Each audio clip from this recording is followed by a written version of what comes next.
గాక. మీ అందరికీ ప్రభు పేరిట వందనాలు తెలియజేస్తున్నాను. అందరికీ శుభోదయం. అందరు బాగున్నారా? ప్రభు మెండుగా మిమ్మల్ని దీవించి ఆశీర్వదించును గాక.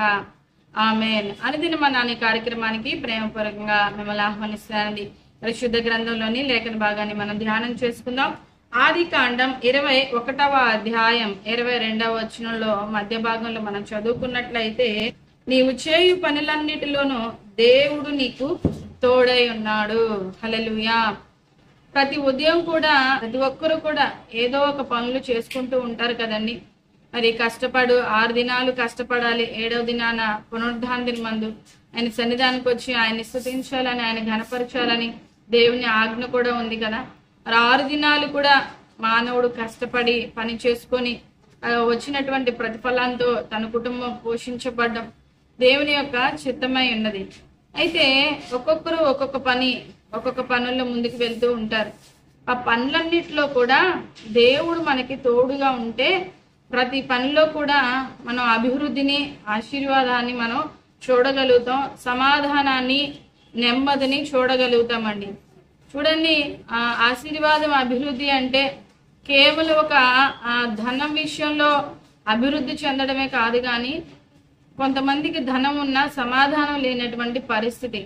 ఏ పరిస్థితి అయినప్పటికీ కూడా, అది చిన్న పని అయినా అది పెద్ద పని అయినా కూడా అందులో దేవుని సహాయాన్ని మనం పొందుకుంటే ఆ ఆశీర్వాదం ఎలా ఉంటది అంటే సమాధానంతో ఉంటది, సంతోషంతో ఉంటది, నెమ్మదితో ఉంటది. అది కొద్దిగైనా కూడా మనం ఎంతో సంతోషిస్తూ ఉంటామండి. అంతేకాకుండా ఆయన మనకి తోడుగా ఉంటే మనం చేసేటువంటి ప్రతి పనిలో కూడా క్షేమం ఉంటది.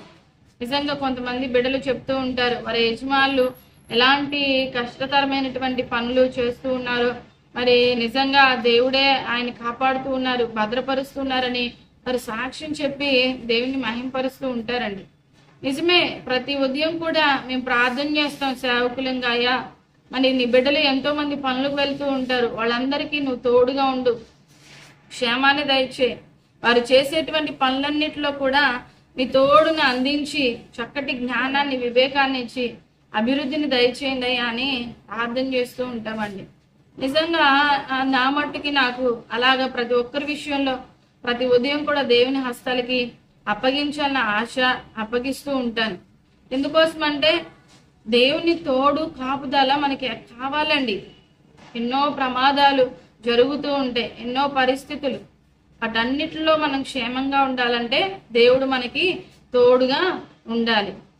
మందిరంలో ఒక సహోదరుడు చెప్తూ ఉన్నాడు కదా, మరి పనిచేస్తున్నటువంటి కంపెనీలో మరి ఏదో లిక్విడ్, మరి ఆ మిషన్ లో అది ఎక్కువ హీట్ అయిపోయి ఆ లిక్విడ్ అంతా బయటకు వచ్చేసి అక్కడ 20 సంవత్సరాల కుర్రాడు, యవ్వనస్తుడు అక్కడ పనిచేస్తూ ఉన్నాడంట. ఆ యవ్వనస్తుడి మీద ఆ హీట్ కి ఆ లిక్విడ్ అంతా అతని మీద పడిపోతే ఒక ముఖము తప్ప తన శరీరం అంతా కాలిపోయినటువంటి పరిస్థితి. ఇప్పుడు హాస్పిటల్లో ట్రీట్మెంట్ జరుగుతూ ఉంది. చాలా వేదనగా, బాధగా అనిపిస్తూ ఉంది. ఎంతో భయంకరంగా తన శరీరం అంతా గాయపరచబడి ఉన్నది.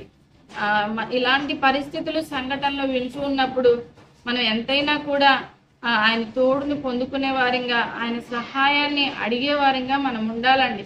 కేవలం మన శక్తి, మన సామర్థ్యాల మీద, మన జ్ఞానం మీద మనం ఆధారపడడం కాదు, కానీ ప్రతి సమయమందు కూడా మనం ఇంట్లో నుంచి బయటికి వెళ్ళేటప్పుడు కూడా మనం ప్రార్థన చేసుకొని బయటికి వెళ్ళాలి. అయ్యా, నువ్వు నాకు తోడుగా ఉండు, నేను బయటికి వెళ్తున్నాను, నాకు క్షేమాన్ని ఇవ్వు, నాకు నీ తోడు, నీ సహాయం కావాలయ్యా, ప్రతి కీడు నుంచి నన్ను తప్పించయ్యా అని ప్రార్థన చేసుకోవాలి. ఇంట్లో ఉన్నా కూడా ప్రార్థన చేసుకోవాలి. ప్రతి ఉదయం కూడా అయ్యా, ఈ దినమంతట్లో కూడా తోడుగా ఉండు, మీ కాపుదల క్షేమం ఇవ్వండి అని మనం ఆయన్ని వేడుకునే వారంగా, బ్రతిమలాడుకునే వారంగా, ఆయన సహాయాన్ని కోరుకునే వారంగా ఉండాలండి. కొంతమంది వారి యొక్క శక్తి మీద, వారి యొక్క సామర్థ్యం మీద ఆధారపడుతూ నాకు నేనే కాపాడుకుంటున్నాను అని అనుకుంటూ ఉంటారు, కానీ దేవుడు మనల్ని ఎంతగానో కాపాడుతున్నాడండి. ఆయన ఎందుకు భయభక్తులు గలవారిని రక్షించడానికంట ఆయన దూతల్ని ఆయన కావలిగా ఉంచాడంట. అందుకోసమే మనం ఉదయం బయటికి వెళ్ళి మరలా సాయంకాలానికి క్షేమంగా ఇంటికి వస్తున్నామంటే దేవుని తోడు మనకెంతో ఉందని మనం గుర్తించి ప్రభువుని స్తుతించాలండి. హల్లెలూయా. ఈ మాటలు వింటున్నటువంటి ప్రతి ఒక్కరు కూడా కృతజ్ఞత కలిగి ప్రభువుని స్తుతించండి. అంతేకాకుండా ప్రతి దినము కూడా ఆయన తోడు, నేను చేసేటువంటి ప్రతి పనిలో నాకు తోడుగా ఉండయ్యా, నువ్వు సహాయం చేయ్యా. కొంతమంది పనులు కొన్ని మిషన్స్ దగ్గర పనిచేస్తూ ఉంటారండి. ఏమరపాటుగా ఉన్నారు అంటే వాళ్ళ బ్రేళ్ళు ఆ మిషన్లోకి వెళ్ళిపోతూ ఉంటాయి. చూసారా, ప్రతి పనిలో కూడా ఏదో ఒక కష్టం ఉంటుందండి. అయితే దేవుని తోడు, దేవుని సహాయాన్ని మనం పొందుకున్నప్పుడు ఆ పనిలో దేవుని తోడుగా ఉంటే క్షేమంతో ఉంటాము. అంతేకాకుండా యోసేపుకి తోడుగా ఉన్నాడు కాబట్టి యోసేపు చేసేటువంటి ప్రతి పనుల్లో కూడా దేవుడు అభివృద్ధిని, ఆశీర్వాదాన్ని ఇచ్చాడండి. తను ఏ ఇంట్లో అయితే ఉన్నాడో ఆ యజమాని గుర్తించాడు కదా, యోసేపుకి ఎప్పుడైతే నేను గృహ నిర్వాహకపు అధికారాన్ని నేను ఇచ్చానో అప్పటి నుంచి కూడా అభివృద్ధిని నేను చూస్తున్నాను, ఆశీర్వాదాన్ని నేను చూస్తున్నాడని యోసేపు యజమాని గ్రహించాడండి. యాకోబు ఎక్కడ తన మామ ఇంటికి వెళ్ళి ఎప్పుడైతే యాకోబు ఏ పనులు చేస్తూ ఉన్నాడో ఆ పనులన్నిటిలో అభివృద్ధిని ఎలాగ వచ్చింది అంటే యాకోబుకి దేవుడు తోడుగా ఉన్నాడు. చూసారా, లాబాను తన మామ శకునం చూసి చెప్పాడండి, మరి యాకోబుని బట్టి ఏ పని చేసినా కూడా, యాకోబు ఏ పని చేసినా కూడా అందులో అభివృద్ధి ఉంది, ఆశీర్వాదం ఉంది, ప్రతిఫలం కనబడుతూ ఉన్నదని. ఇది ఎందుకోసం అంటే యాకోబుకి దేవుడు వాగ్దానం చేశాడు. తన తండ్రి ఇంటి దగ్గర నుంచి బయలుదేరి వస్తూ ఉన్నప్పుడు, నేను నీకు తోడుగా ఉంటాను, నువ్వు వెళ్ళేటువంటి ప్రతి సమయంలో నేను తోడుగా ఉంటాను, నువ్వు వెళ్ళే ప్రతి మార్గంలో కూడా నేను తోడుగా ఉంటాను, నీకు ఆహారం విషయంలో, నువ్వు ఏ పని చేసే విషయంలో, నీకు వస్త్రాల విషయంలో, ప్రతి విషయంలో కూడా నేను తోడుగా ఉండి నువ్వు వెళ్ళే మార్గాలన్నిటిని నేను సరళపరిచి మరలా తిరిగి నీ ఇంటికి వచ్చే వరకు కూడా నేను తోడుగా ఉంటాను వాగ్దానం చేశాడు. వాగ్దానం చేసినట్లుగానే యాకోబుకి తోడుగా ఉన్నాడు కాబట్టి యాకోబు ఏ పని చేసినా కూడా అందులో ఫలింపే కనబడుతుందంట, ఆశీర్వాదమే కనబడుతుందంట. తను కొంత తండ్రి తన మామ దగ్గర నుంచి మరి నల్ల మచ్చలు కలిగినటువంటి, పొడలు కలిగినటువంటి, చారలు కలిగినటువంటి గొర్రెలు నేను తీసుకుంటాను, మంచి మంచివన్నీ నీకు ఇచ్చేస్తానని వాగ్దానం చేసినప్పుడు అప్పుడు కూడా అన్ని చారలు కలిగినటువంటి, పొడలు కలిగినటువంటి ఎలాగ తన పనిలో ముందుకు వెళ్తా ఉంటే ఆ పనులు దేవుడు అతన్ని ఆశీర్వాదంలోకి నడిపించాడు. ఈ ఉదయకాల సమయం నీతో కూడా దేవుడు మాట్లాడుతూ ఉన్నాడు.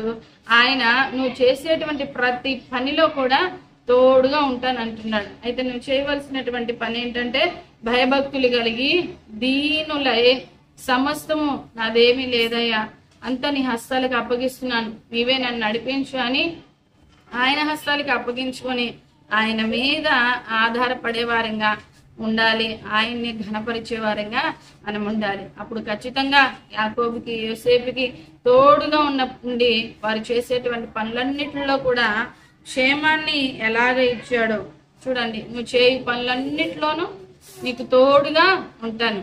చదువుకునే పనైనా, ఉద్యోగమైనా, వ్యాపారమైనా, ఏ పనైనప్పటికీ కూడా, సేవకులుగా సేవని నడిపిస్తూ ఉన్నప్పటికీ కూడా, ఏ పని చేస్తూ ఉన్నా కూడా ఆయన వాగ్దానం చేస్తున్నాడు కదా, నువ్వు చేసేటువంటి పనంతట్లో నేను నీకు తోడుగా ఉంటానన్నాడు.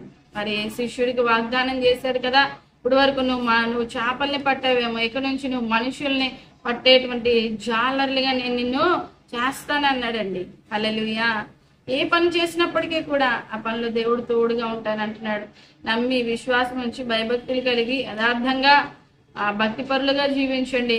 తద్వారంగా దేవుడు తోడుగా ఉండి మిమ్మల్ని ప్రతి విషయంలో కూడా చేయి పట్టి మిమ్మల్ని నడిపిస్తూ ఉంటాడు. ఈ మాటలు దేవుడు మన కొరకు ఆశీర్వదించును గాక. ఆమేన్. ప్రార్థన చేసుకుని దేవుని సహాయాన్ని మనం పొందుకుందాం.